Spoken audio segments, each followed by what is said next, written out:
Describe again how you met this woman. Okay.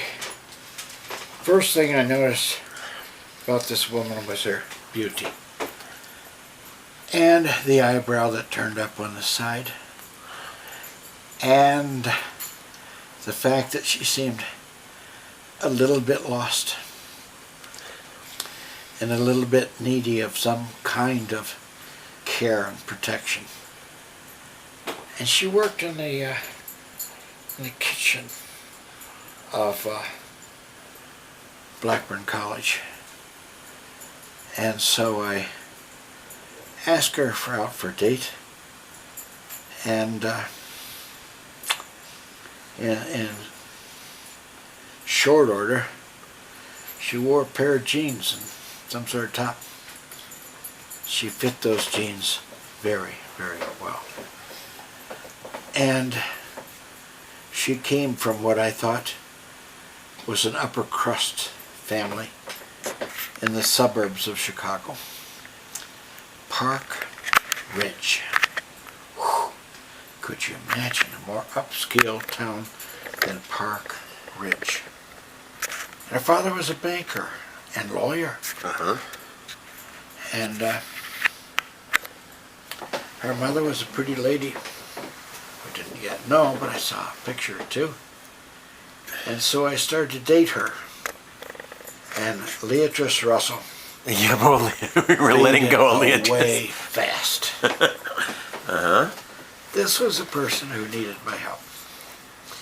This was a person I could help somehow lead into a world that she was a bit afraid of.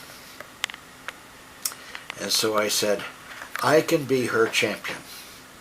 I can be her knight in shining armor who runs out there and takes care and slays the dragons.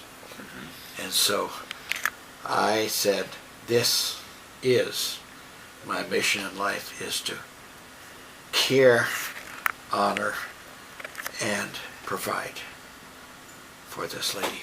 So how'd you ask her to marry you? Oh my. Oh my. Oh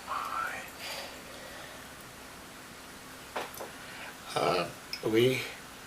We grew closer with our dating. At that time, the expression PDA was big on Blackburn's campus.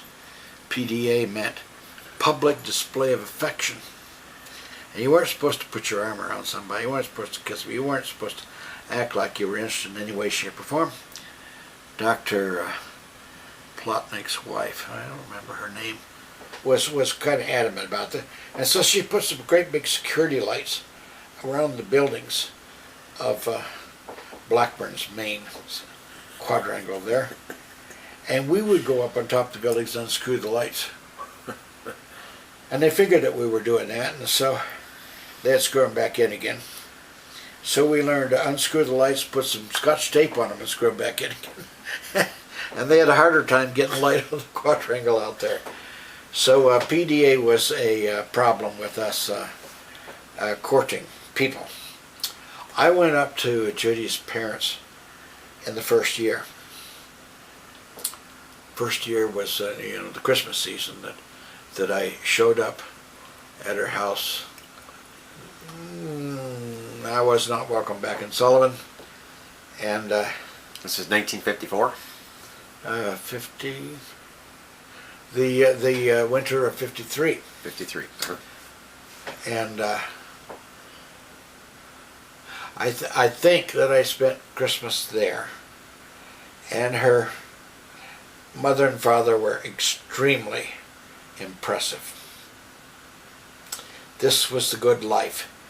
They lived in suburban Chicago. They were established members of the community.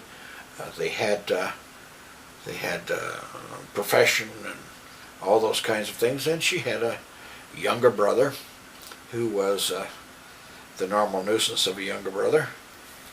And they had a grandmother called Graham. Graham was wonderful. Her job in life, as she understood it, was to serve other people all the time. And so whatever you wondered, Graham was there to fix it for you, or take care of you, or whatever. She made everybody feel like you were the king, she was the servant. That worked out well for us who were more grown. It didn't work out so well for her younger brother. Her younger brother loved good food, lots of it, and Graham provided it from the time he was 6 years old or so. He would order her about. She accepted the orders without any second guess, and she provided whatever he wanted.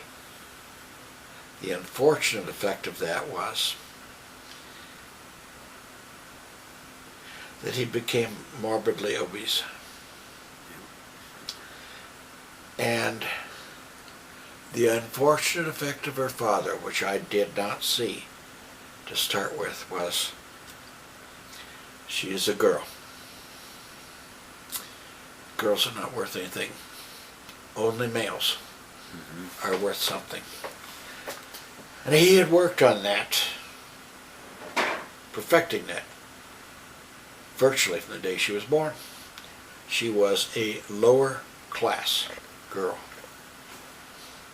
Her son, his son, Edward, was the apple of his eye. This gave her a lifelong kind of difficulty.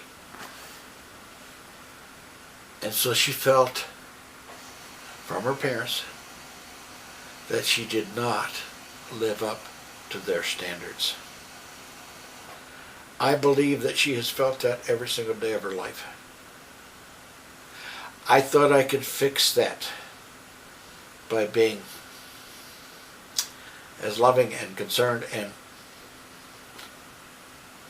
unfortunately, a savior.